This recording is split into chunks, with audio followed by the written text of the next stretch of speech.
I'm very happy to be here. And we'll let you begin the process, okay? All right. I want to first of all, again, thank you publicly on the record for permitting me to come to speak to you this morning. I am Deltra Long. I am a native of, and if I'm speaking too fast or you just slow me down, I am a native of St. Augustine, the city of St. Augustine. Born and raised in Lincolnville, the south side of Riberia Street, and have moved into property that we owned for many years when I relocated back to St. Augustine from Tampa, Florida, and now I live in the Abbott Track area.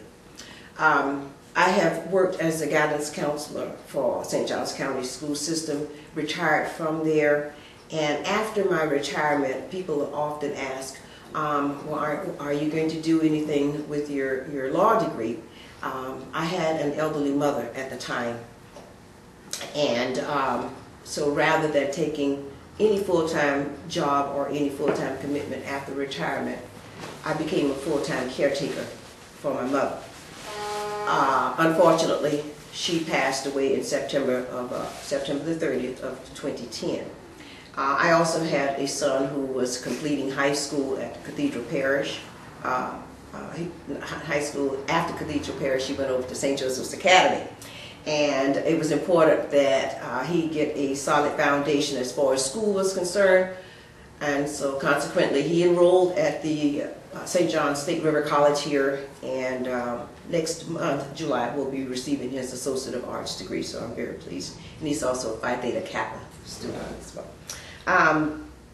I chose to serve on the city's Planning and Zoning Board to know more about how the city is operated. Having grown up on Riberia Street and gone through some of the things that we have gone through in the past, I wanted to know more about how the process worked. I was very happy to serve. It gave me a lot of insight in reference to how our government actually works, or some phases of it.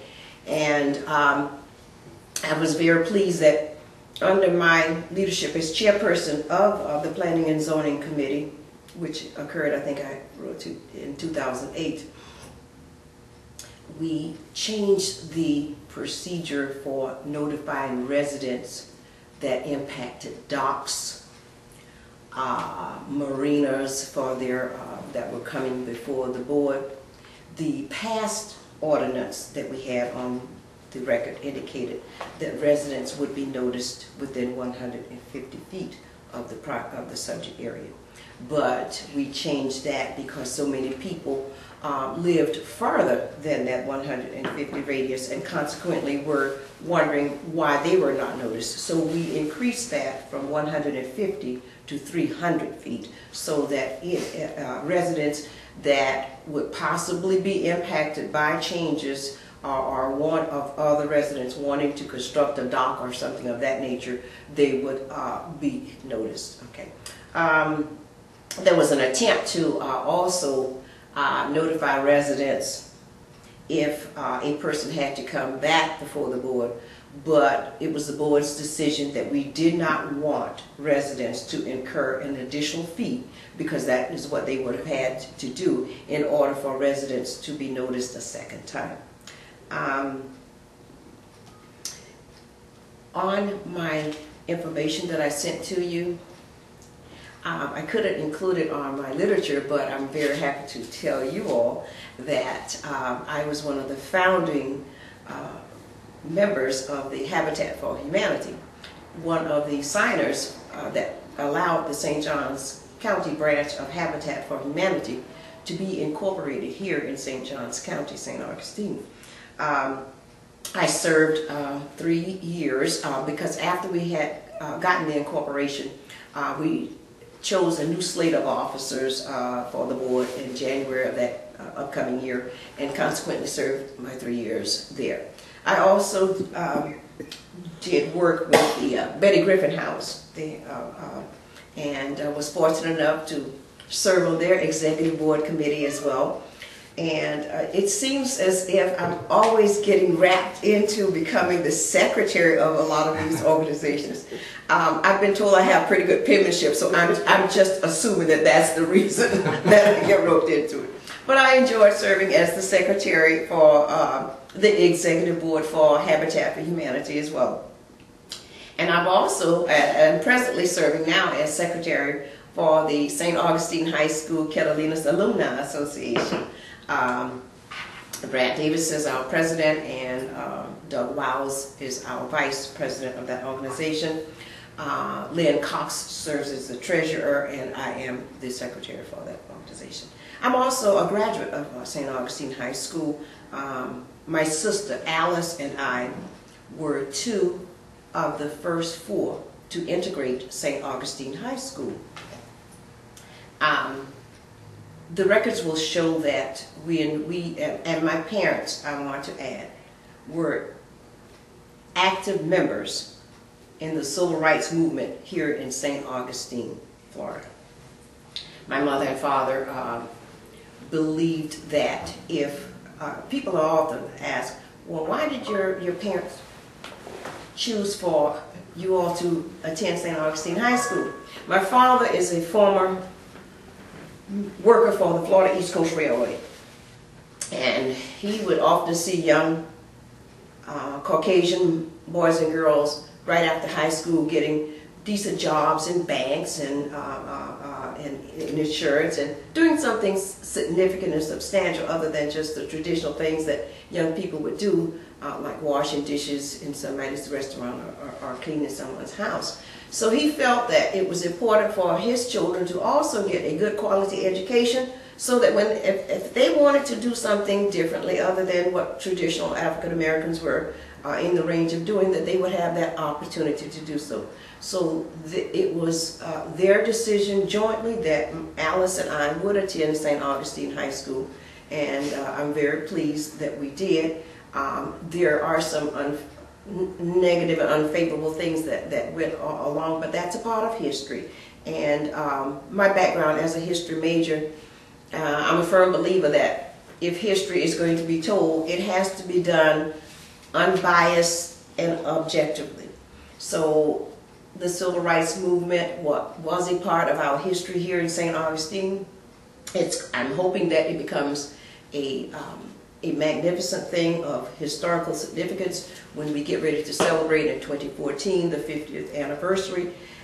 And that's not to take away from the 450th by any means. I think all of these activities that we have on board can be given its fair share of attention. It just depends on how we go about trying to get it accomplished. Talking so much. What do I believe? Do you want me to go ahead and answer? You do whatever you want. You're the boss here. Oh, that's cool. Be sure I'm on the payroll. We'll pay what we pay everybody else. No mind. Why did I decide to run for office? Well, and as I said before, my dentist sometimes teases me about what. He asks me that same question over and over. Dr. Bailey. And he says, well, why do you want to serve? Isn't that stuff boring? And I said, no, Dr. Bailey, this is really exciting stuff that we do on the board. He looked at me like, is she playing with a full deck or what? But no, I really do enjoy what happens, what has happened during my term on the Planning and Zoning Board. There have been issues that I have had the opportunity to help decide. The Fish Island situation, I was on the board when that occurred. When the Hilton matter was being bantered back and forth, I also served in that. When Mr. Conte presented his proposal for the intersection of Castillo and San Marco, I served on that. And I've gotten the opportunity to meet a lot of people on a personal basis who have brought their issues and concerns to the Planning and Zoning Board. And it has allowed me to think of things from other perspectives. That's one of the primary reasons, some of the primary reasons that the campaign committee and I chose as my theme, diversity in action. And I was asked a question recently in a meeting that I attended as to how I felt about the water and sewage connections for the West Augustine and the city.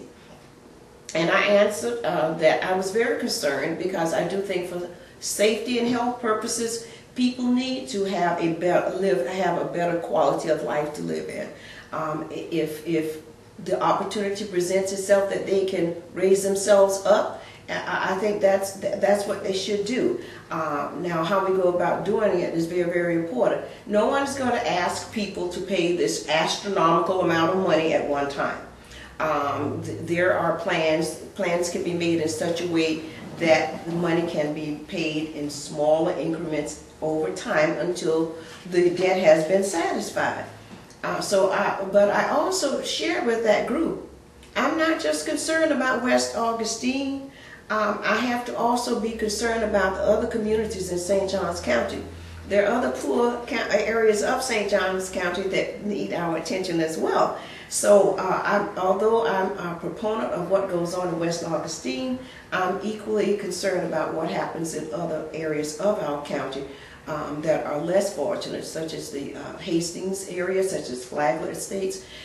Those are also somewhat impoverished areas of our county that we should give, I feel that we should give attention to. Why do I want to advance to the City of St. Augustine City Commission? I think that I have been fortunate in the sense that I do have the time to do my homework.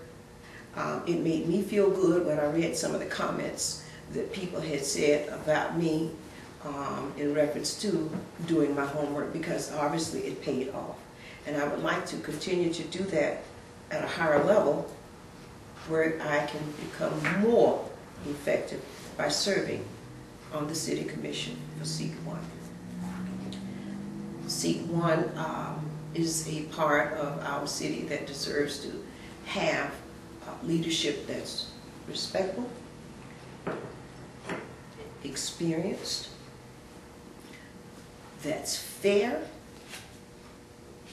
that's reasonable, that has a sense of equity and balance, and that in the bottom line will do what is in the best interest of the city of St. Augustine. It's my belief that I present that diverse judgment and evaluation that is needed and necessary, along with that respectful leadership that we deserve to have in representing all persons, not just in the city of St. Augustine, but in St. Johns County as a whole.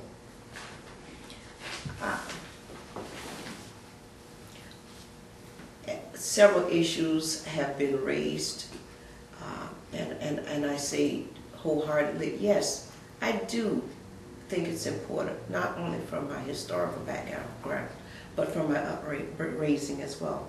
It's important that we do maintain and preserve all of our historical significance within the city of St. Augustine, all our historical sites. Now, people sometimes say, but we have to expand for tourism.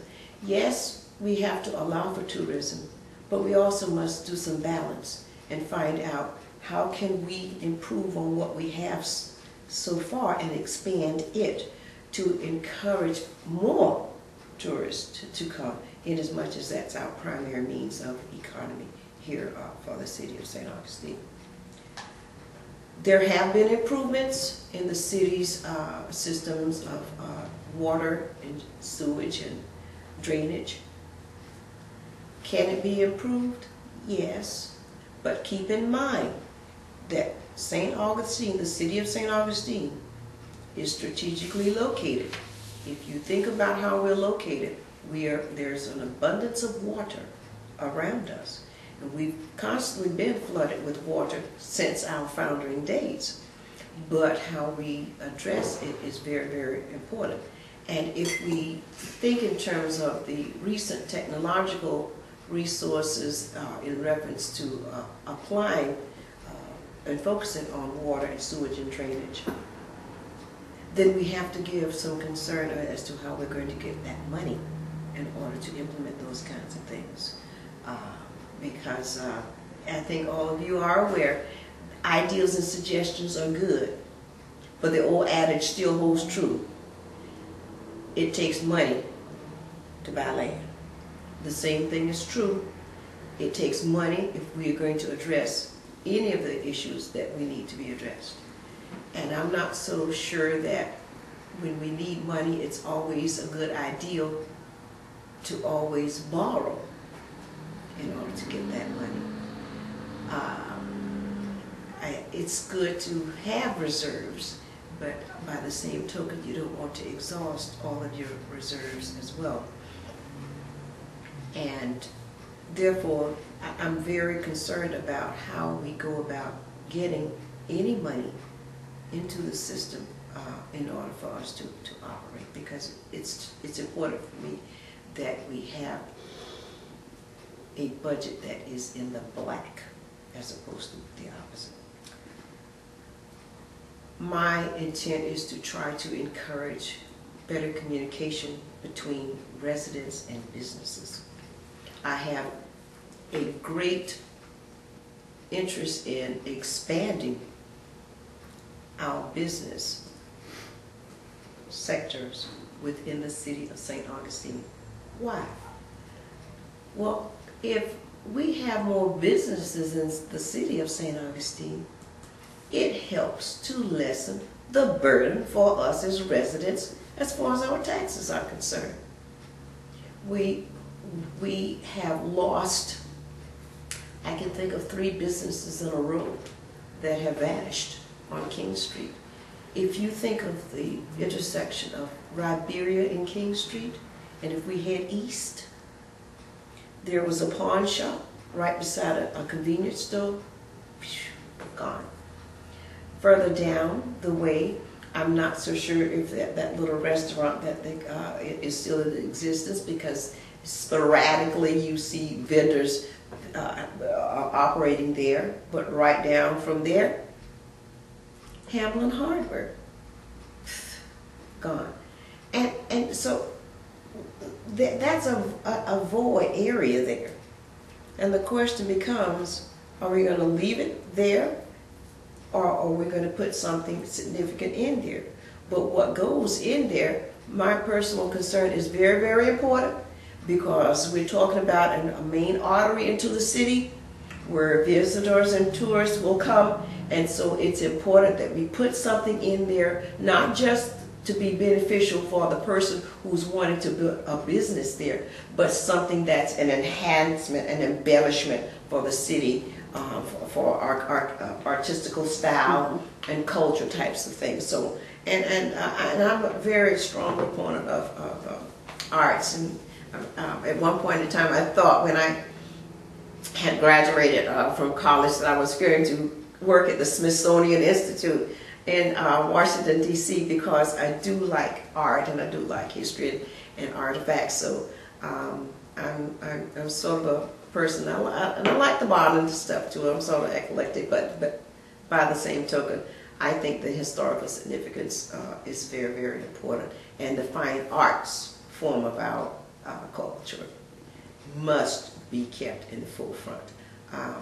I think St. Augustine has a certain flair that sets it aside from even Savannah or Charleston, although I like those areas as well. But I think we have a little more to offer in terms of our history, our culture, and our artistic styles as well.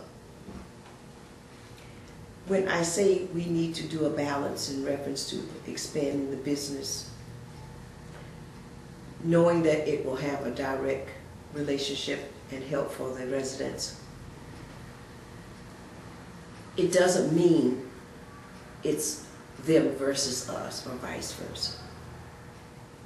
We can work out a situation whereby residents can win and businesses can win. It just depends on how we go about getting it done.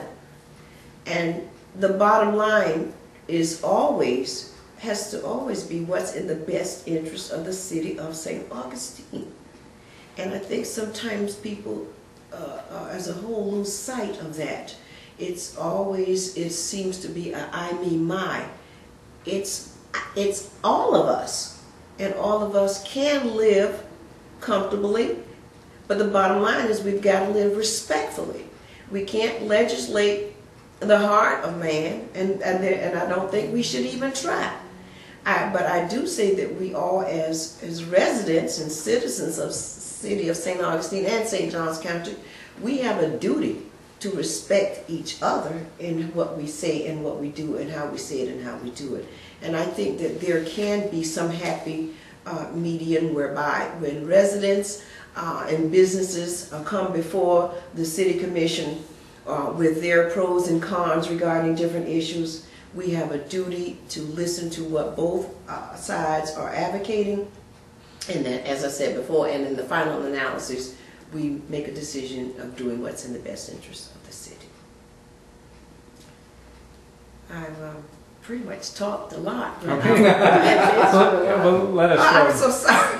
That's all right. We're happy to have you. Some people can't say anything.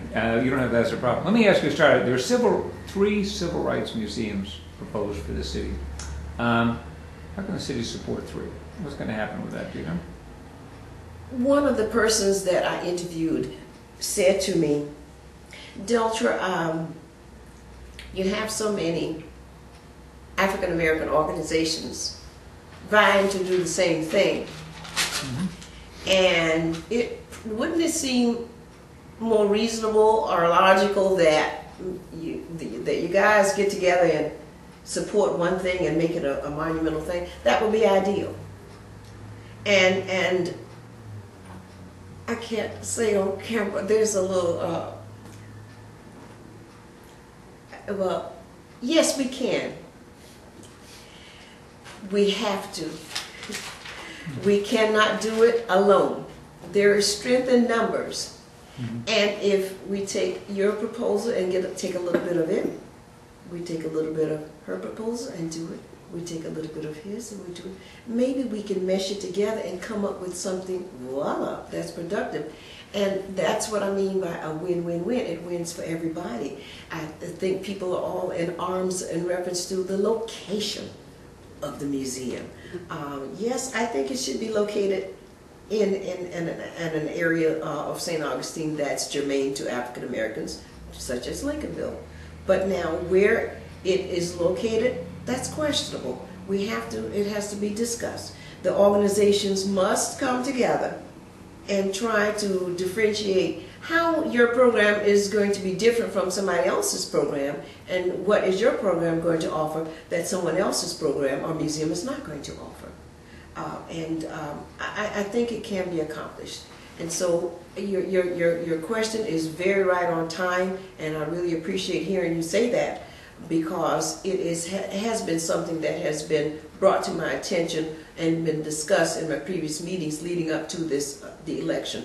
And how we're going to go about doing it, we're going to continue to work in such a way that we can all come to the table together to work out an agreement that everybody can live with.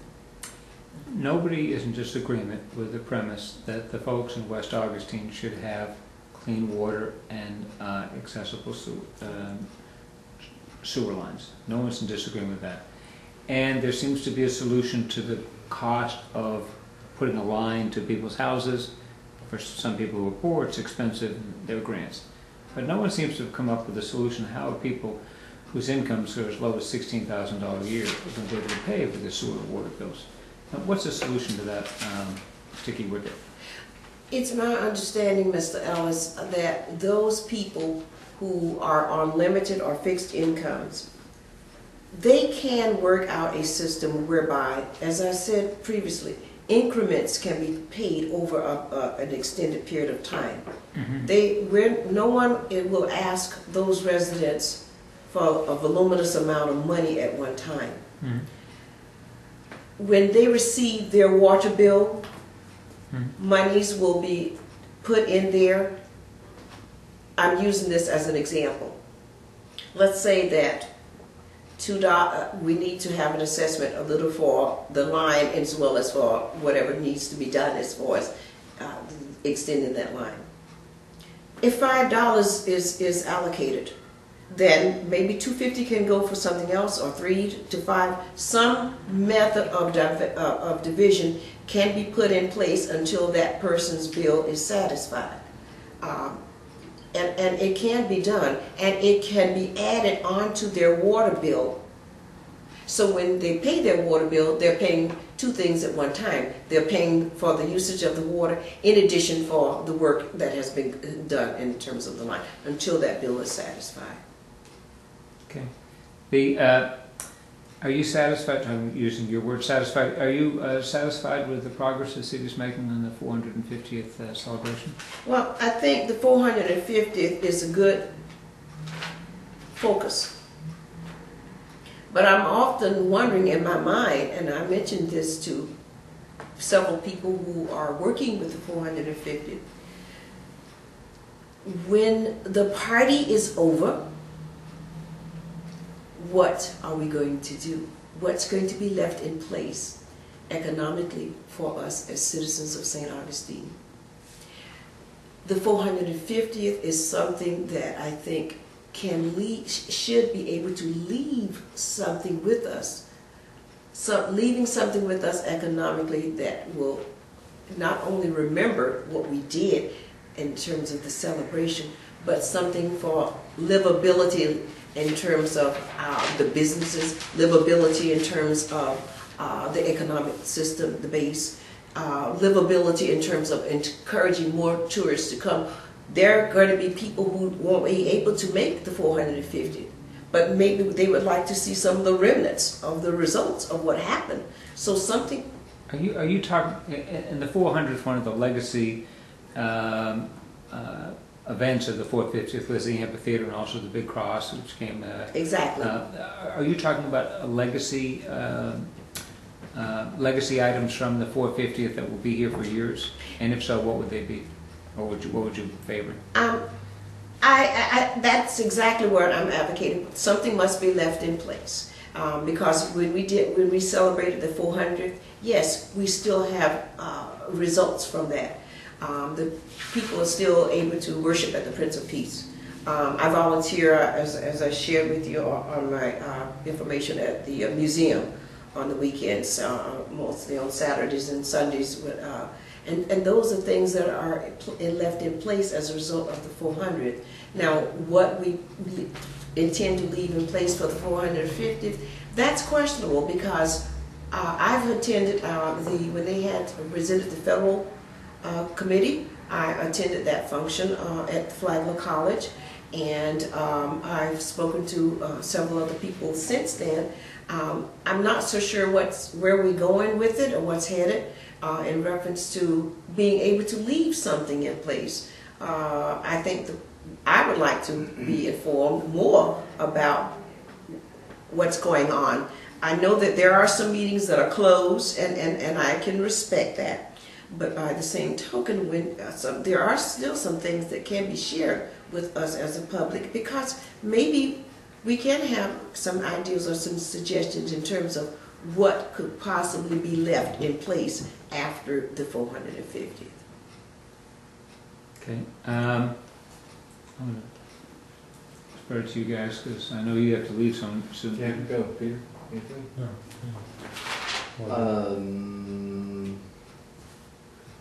Well, let me ask another question. Yes. This is the big elephant in the corner that no one's talking about, and What that is is that? St. Augustine is the oldest city in oldest continuously occupied European settlement in the Americas. And with that comes the oldest infrastructure. A lot of the problems that this city has are underground.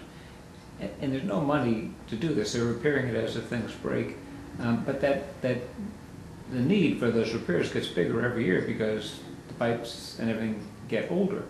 And everyone acknowledges that's a big problem, but there doesn't seem to be any money to fix it. One, do you agree it's a big problem? And two, have you thought about a solution for this?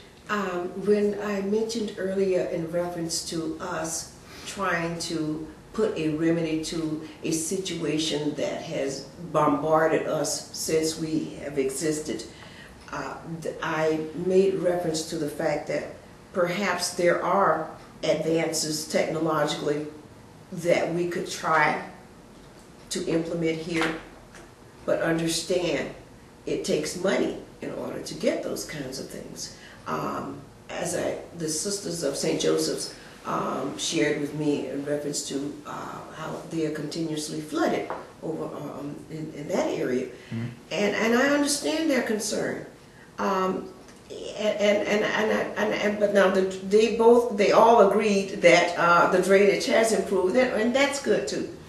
But we have our area is so low over there, and even if we talk about raising it, now we're dealing with another situation now, because if we raise it, now that runoff is going to go where?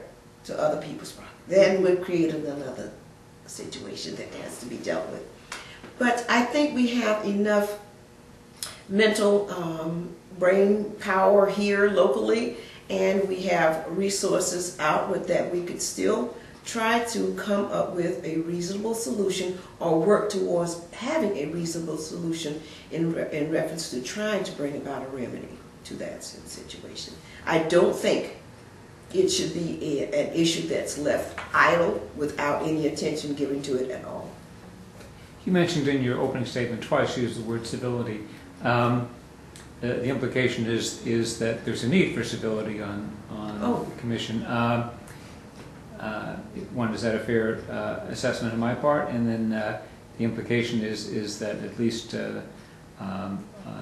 one of the commissioners, perhaps the one you're challenging, is not civil. Is that what you're...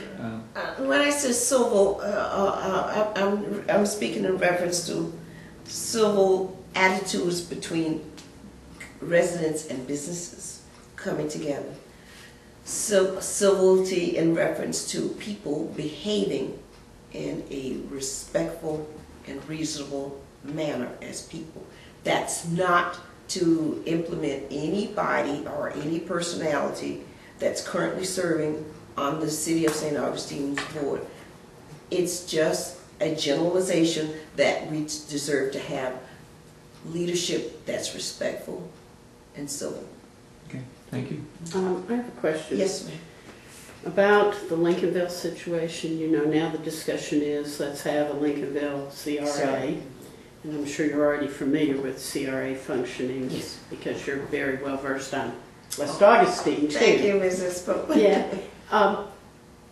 What do you think of this? Do you think this is something we should be moving forward on? We're going to spend $75,000 on a consultant to tell us what maybe we already know, that CRAs are built on incremental tax growth, and do you see that really functioning over in Lincolnville? A CRA is always pretty much a good way to consider doing things. But once the CRA has been identified for and used for its purpose, now the question becomes, how are we going to maintain it? Because the CRA money can only be used for limited resources. Yeah.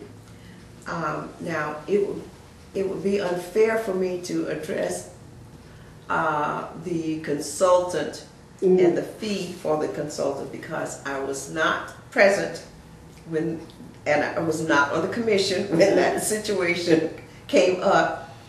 But I do question, for $75,000, what is he or she going to tell us, and how? That's a nice piece of change for someone to consult and tell us something. And my concern is, what will be so significant in hearing or reading what is put in a report, especially for the fee that we encountering. What was your take on the Gallimore situation with the city and the county sparring for so long over fix the pool, not fix the pool, whose obligation it was? And did you have any thoughts on that at the time, or are you hearing that now on the campaign? Hearing it now and thought about it previously, I do think that the pool is located in the city. Mm-hmm. The Gallimore Center is located in the city. It's city property, and if there was an agreement between the city and the county, and someone did not uphold their end of the agreement and reach that agreement, then the community as a whole suffered, and that's what to me has happened, which is why we don't have the full use of the Gallimore Center in terms of all it's capable of doing in terms of being a focal center point for the Lincolnville area and a focal center point for the city as a whole. Was the county right in paying the city and easing out? I'm not so sure, but I do know this, that now that it's our baby, all our own, it's ours to address and deal with it, and we must do something with it, not just for residents of Lincolnville, but if someone lives on Anastasia Island and they wanted to have a function over there, it has to be open to those persons as well. And so I don't see it as just being a hub just for Lincolnville. I see it as being a useful community center for all residents. And it should even be open to people who want to use it for purposes in the county as well, as long as they're willing to agree to the city's rules and regulations and the fees. Now, you're in a race with 3 other people. Yes. Plus an incumbent. Yes. How do you view your opponents? I mean, what makes you stand out in the decision to run? And I believe were you the first or second person in? Second. Second, yeah. I think Mr. McGuire announced first, and then me, and then Ms. Horvath. Mm-hmm. What sets me apart? Number one, I don't have an allegiance to special interests. I'm not narrow-minded. I'm not interested in owing any allegiance to any entity. I do not have to commit to a full-time business and fear that if I'm not at my business is going to suffer. But because if I have a duty to serve on the city commission, I have a duty to all those persons who voted for me to be in that position. So I have that time that I can do what the elected voters have chosen to elect me to do. As I said, I don't have those strings to pull for other people or the entities. I am in a position, fortunately, and I'm very proud of the fact that I am in a position that I can make decisions openly, honestly, with respectability, with integrity, and do it objectively without having to answer to any person or any organizations. And I will do what is in the best interest of the city. I'm very proud of that. Yes. Oh, Go sorry. ahead. Go ahead. No. Two things. Recently, I mean, since I've been here the last almost 3 years, one of the bigger issues downtown has been the homeless situation, the vagrants. Do you have any views on how the city should proceed with that situation, and if they're taking the proper steps currently? When the homeless situation really started, my mother, Geraldine Long, and Sadie Kears were two of the first people to start the soup kitchen at St. Paul AME Church. And it was under Reverend Thomas B. DeSue's administration that was begun. And they would do exactly what it was designed to do, to feed and take care of the homeless. But they mainly provided food for the homeless. If the church could help in some way to help them, they would, but that was aside from the soup kitchen. Now when the soup kitchen moved from the St. Paul area and went around to Washington Street, and it started out to be an okay thing. But when it got to the point, this is me personally now, when it got to the point whereby the homeless people were not just homeless, they were alcoholics and drug-related people too, were sleeping and wallowing on the sidewalks, on the steps of St. Mary's Missionary Baptist Church. There's a daycare right next door there. As a matter of fact, the St. Paul's Daycare Center. When it got to the point whereby people were not respecting what was there, to me the line had to be drawn. And it bothered me when I brought this matter to a person's attention who was in a position to do something about it. And the response that I got was that nobody had called and nobody had said anything. And that is something that you could see with your own eyes, that no one had to bring to your attention. I have struggles with that.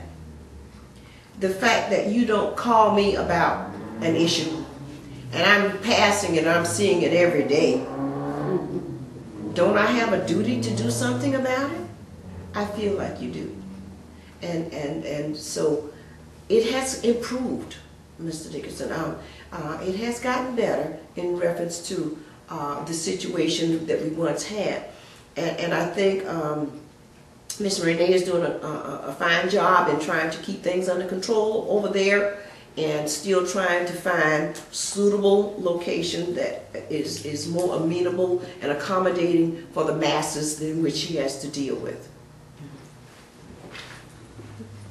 What would you like to see at M&M Market? What if you had a choice, what do you envision being there? It's a big choice, really. It is.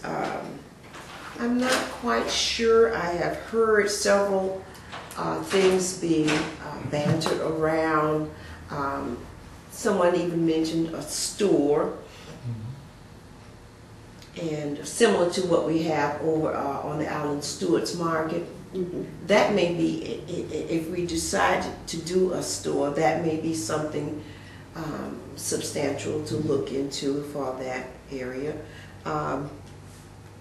I think it's very, very important that if a person, a private investor, intends to put something in there, I think the city has a duty to screen or determine if that whatever that entity may be is going to be amenable to the environment or the neighborhood, and keeping in character with the neighborhood in itself. But that's one of the primary things that has been coming up over and over in reference to fulfilling that location with something viable and significant for that particular section of the community. Okay, any other questions for our guest? I had one more Yes. on just, we've talked about West Augustine and the city limits and the in Lincolnville area. What are you hearing? What are you seeing over in the Davis Shores, the Anastasia Island, or in North City that are issues? I know the FSDB's kind of been resolved, or at least I think it has for a while. But what are other issues that people are bringing to you that? Well, the Nelmar Terrace neighborhood, which is the one that had the D&B situation, they haven't brought anything to me. As a matter of fact, I meet with some neighborhood associations next month. But there is something that is ongoing now, and it has to do with the location of May Street and San Marco, right across from the merry-go-round, where that vacant lot is located. Oh, yes, yeah. Yes, and there are some of the neighborhoods, and it's the Nelmar Terrace, they are pretty much up in arms because that particular location has been has gone before. I don't know if it hasn't gone before the board yet, but it meets the zoning requirement for what is anticipated being constructed there. It's my understanding there a convenience store with gas facilities is willing to locate there. It's also my understanding that it is going to be an upscale type of first class situation there. So when we think of 7-Eleven convenience store and the gas, I don't think it's what we immediately envision in our mind.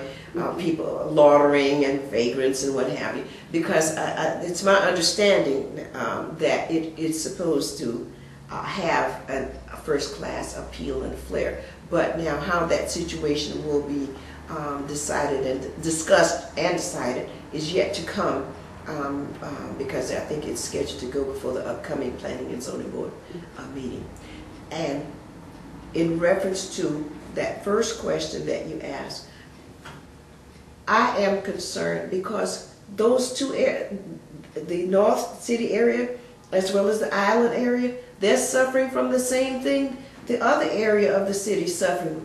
Lack of businesses. The businesses are closed. Luckily, Blue Waters moved over and filled the void where the old bank was located. But when you ride along there, you still see vacant spaces. And so the CVS on San Marco is empty. And there's some other areas. We must expand that business base, and because it's how we're going to sustain ourselves. And we must do something. I want to share something with you also in reference to the May Street San Marco situation. Now, it's my understanding too, not only is it going to, I don't want anybody to get the impression that I'm pro one way or the other, because I have no dog in that fight at all. I'm just sharing with you what has been brought to my attention. The residents are suggesting that perhaps the city could buy the property and consequently keep the private investor from doing what he or she wishes to do. And I'm not saying that I'm not a big proponent of the city being in the habit of buying up this property that we can't, that we just have on our hands. We bought the M&M store. We own the garden center over on San Marco.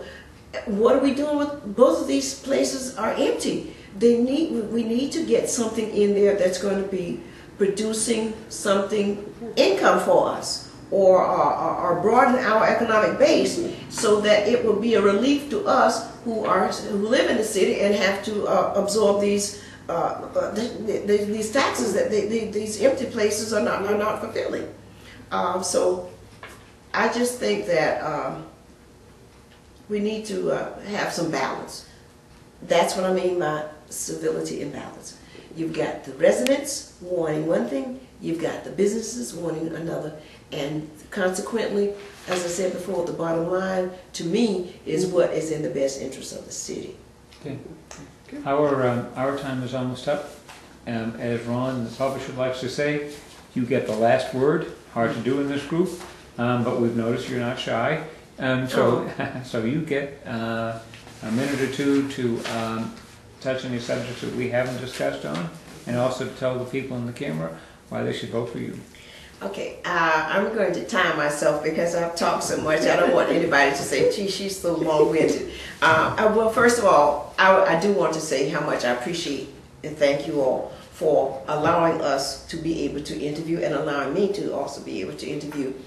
And I think it's very noble and nice of you all to even hold the reception for us later on this evening. That to me, that's a typical example of giving back. We gave you interviews, then you give us some refreshments and some for in return. It's America. And that's what it's supposed to be. And I'm excited about serving, having served on the Planning and Zoning Board, and I'm even more enthusiastic about serving on the City of St. Augustine City Commission for Seat 1.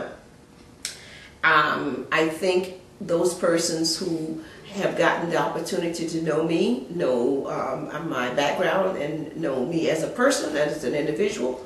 And if you haven't had the opportunity to get to know me, I really would appreciate your taking the time to call me, 904-829-8681, or you can search me on Facebook. Look for my name, Deltra Long, like the opposite of short. I thank you for your time and attention, and don't forget, Long, City Commission, City of St. Augustine, seat numero uno.